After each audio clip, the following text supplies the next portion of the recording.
Berbalas serangan antara Amerika Serikat dan Iran masih Saudara, berlanjut. terima kasih Anda masih bersama Terbaru, kami di Iran Breaking News Kompas membombardir TV 7 bersama pesawat saya, militer Yan Amerika Rahman. Serikat di Saudara, kawasan militer Teluk Amerika Serikat sebagai kembali balasan atas menembak serangan kapal udara dagang Amerika yang mencoba Serikat menerobos selama blokade 13 pelabuhan malam Iran. Sementara berturut-turut itu, ke Iran. Iran terus menargetkan serangan ke Murka, sejumlah basis Presiden Amerika Serikat di Donald Trump kawasan mengancam Teluk. siap menyerang Iran secara besar-besaran. Pada Tapi di Jumat sisi lalu, lain, saudara, Trump bilang Komando Amerika Militer Serikat masih CENTCOM mengupayakan mengungkap negosiasi. telah melumpuhkan kapal MV di Teluk Oman.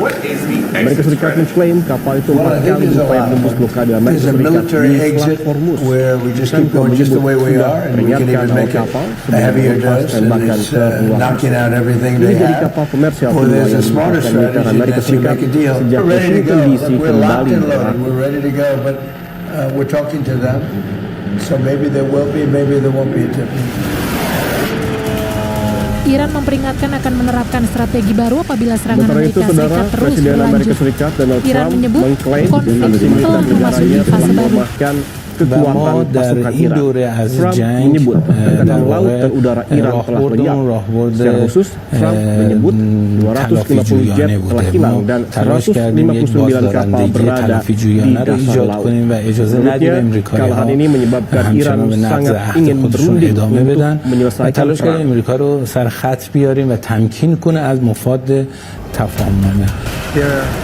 Navy is gone. Perang antara Amerika Serikat Iran telah memasuki hari ke-148. Besarnya rasa saling tidak percaya jadi tembok penghalang perdamaian keduanya. Akankah perang sengit berlanjut dan menghanguskan upaya perdamaian?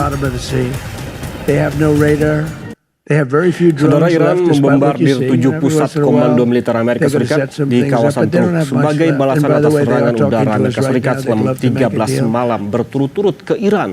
Perang kian memanas tak hanya Iran dan Amerika Serikat, namun juga berpotensi jadi perang kawasan Teluk. Lalu mengapa perang bisa berpotensi makin luas? Apa dampaknya bagi rencana kesepakatan damai antara Iran dan Amerika Serikat? Berikut analisis dari pakar Hubungan Internasional Presiden University, Teguh Reza Syekh untuk Anda. Kalau melihat bagaimana dinamika sejauh ini, kalau perang malah melebar ke kawasan Teluk, Anda melihatnya sejauh ini seperti apa, Pak Teguh? Memang ada keprihatinan ya.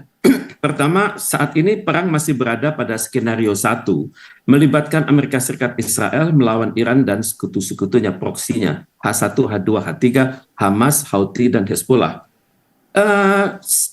Masih belum jelas apakah perang ini akan berlanjut ke skenario 2, yakni melibatkan Amerika Serikat, Israel, dan negara-negara Teluk, Gulf Cooperation Council.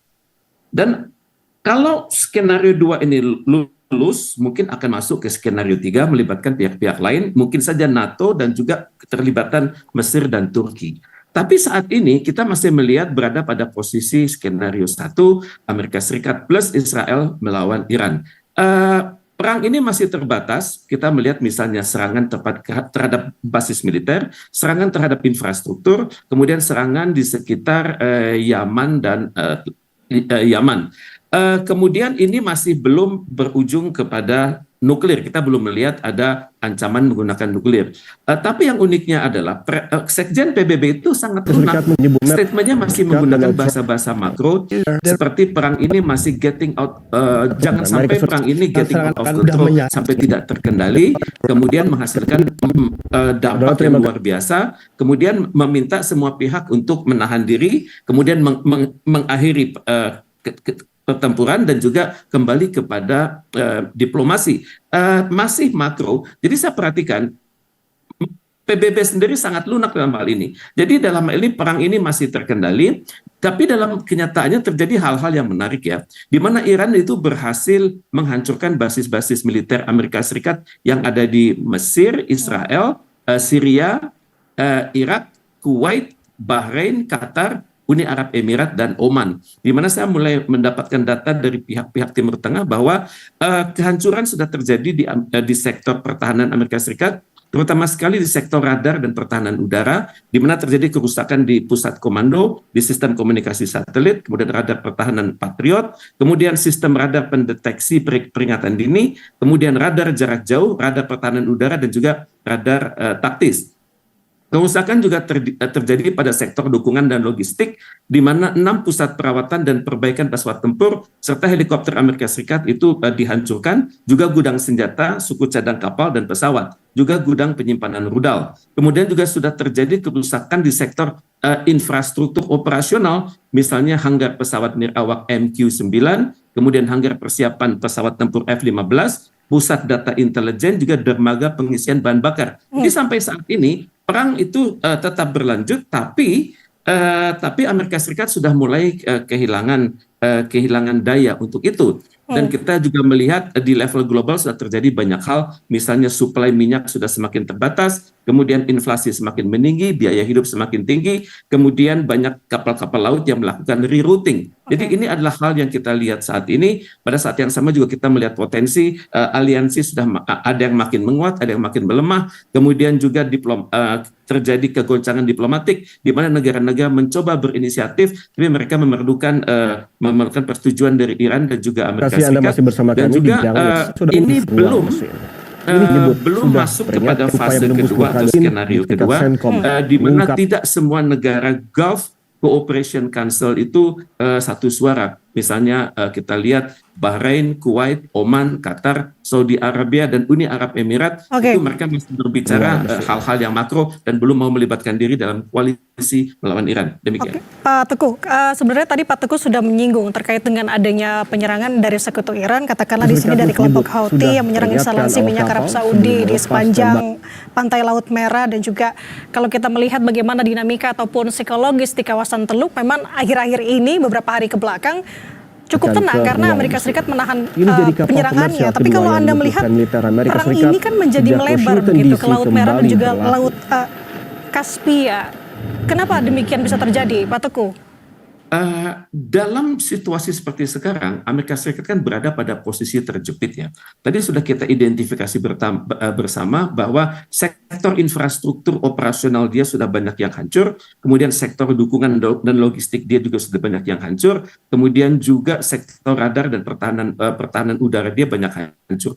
Otomatis memperkecil kedudukan Amerika Serikat di hadapan Mesir, di hadapan Yordania, di hadapan Syria, di hadapan Irak. Karena basis-basis militer itu adalah basis-basis yang selama ini dianggap bukan hanya mampu melindungi Amerika Serikat, tapi juga mampu melindungi negara di mana basis itu berada. Misalnya Camp Arif Jan, kemudian Airbase di Al-Salem, kemudian juga basis-basis di Muwafiq.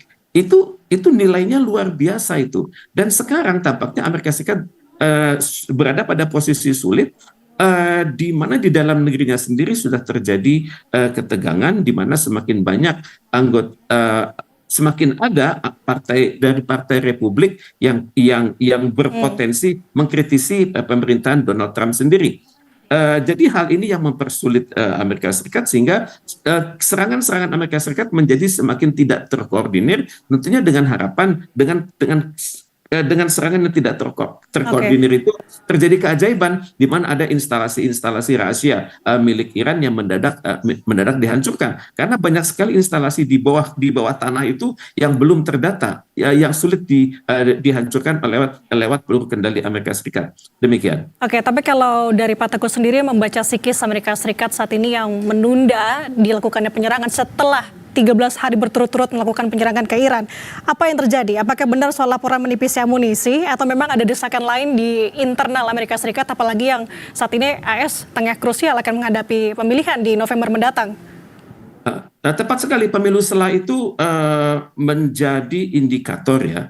Karena semakin dekat pemilu setelah, yakni awal November, kalau prestasi Amerika Serikat semakin tidak ada, maka kemungkinan besar ya bukan hanya Donald Trump yang terancam dimakzulkan nanti sekitar November dan Desember, tapi peranan Partai Republik dalam negerinya sudah semakin hancur. Misalnya secara bertahap Amerika Serikat mulai membuka data prajurit-prajuritnya yang wafat beberapa hari silam kan. Kemudian juga kita melihat bahwa ternyata media massa Amerika Serikat sudah mulai kritis dan mampu mengidentifikasi instalasi apa saja yang hancur di basis-basis militer tertentu. Dan ini kan merupakan suatu peringatan bagi masyarakat bahwa ternyata Donald Trump ini tidak sesakti yang dia katakan lewat MAGA. Misalnya kalangan-kalangan military industrial complex melihat bahwa pertahanan udara patriot mereka itu dengan mudahnya dihancurkan oleh Iran. Kemudian juga radar-radar canggih yang misalnya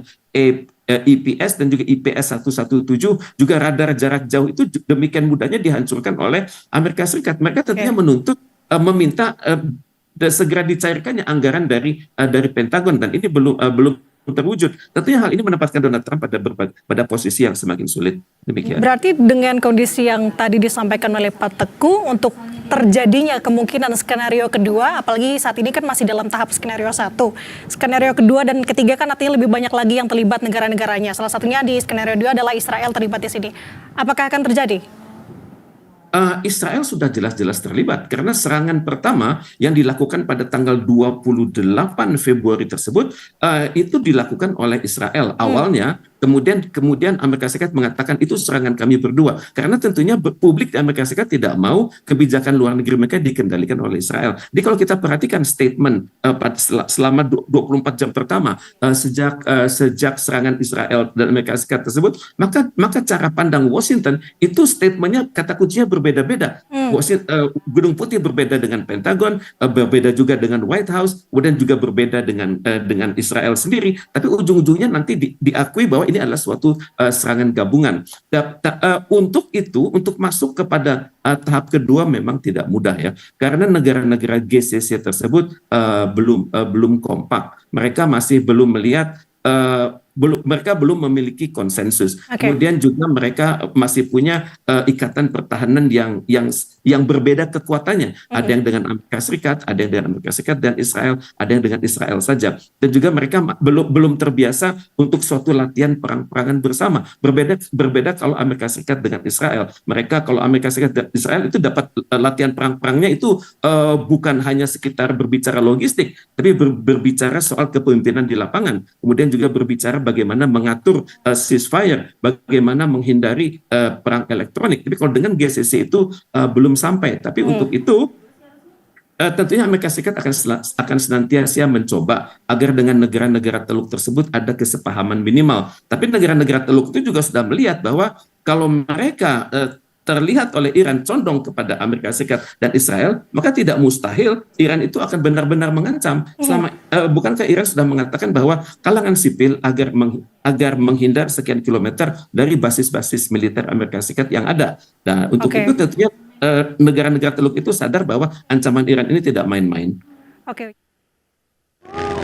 Setelah itu, Saudara, Garda Revolusi Iran IRGC mengklaim serangan Teheran terhadap pangkalan Amerika di kawasan Teluk selama 2 minggu terakhir telah menimbulkan kerugian besar. IRGC menyebutkan selama 15 hari terakhir pasukan Iran telah menghantam 7 pusat komando militer, 3 sistem komunikasi satelit, dan 6 radar yang terhubung dengan sistem pertahanan udara Patriot. Serangan Iran juga mengenai sejumlah lokasi perawatan pesawat, fasilitas bahan bakar, dan gudang senjata. رابطه ما تو این 15 روز 7 مرکز فرماندهی و کنترل رو نابود کردیم. 3 سامانه ارتباط ماهواره‌ای رو از بین بردیم. 6 رادار پدافندی پاتریوت رو ما زدیم. اینها در واقع یکی از بهترین سامانه‌های دفاعی آمریکا.